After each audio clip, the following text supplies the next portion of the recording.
खारान से हमारे bureau chief Salman Bloch की रिपोर्ट के मुताबिक खारान से लापता रहमुद्दीन की वालिद बेटे के इंतज़ार करते करते चल बसा। लवाहिकीन का मैयत रेड जोन में रखकर धरना दे दिया। फातिहा खानी रेड जोन ही में होगा। तफसीलात के मुताबिक गुज़श्ता 9 साल कबल खारान से लापता रहीमुद्दीन बलोच वल्द मरहूम शाहनवाज सकना खारान शहर की जबरी गुमशुदगी और दमबाजियाबी के खिलाफ मुखवी की खानदान और BYC की जानिब से रेड जोन में धरना दिया जा रहा है। वाज़ेह रहे कि मुखवी की वालिद और दीगर रिश्तेदार सालों से रहीमुद्दीन बलोच की बाजियाबी के लिए पुरअमन एहतजाज कर रहे थे।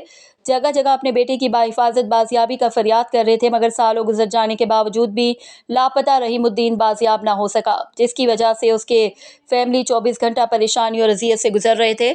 उनके वालिद पुलिस हवलदार मोहम्मद शाहनवाज अपने फर्जंद के गम में जहनी दबाव की वजह से बीमार थे, जो तवील अलालत के बाद इंतकाल कर गए, जिनकी मैयत को फैमिली वालों ने रेड जोन में लाए और ताहल एहतजाजी धरना दे रहे हैं। धरने में यकजहती के लिए सियासी कबायली शख्सियात, खवातीन, बच्चों समेत तलबा, तंजीम और मुख्तलिफ शोबों से ताल्लुक़ रखने वाले अफराद बड़ी तादाद में शामिल हुए हैं।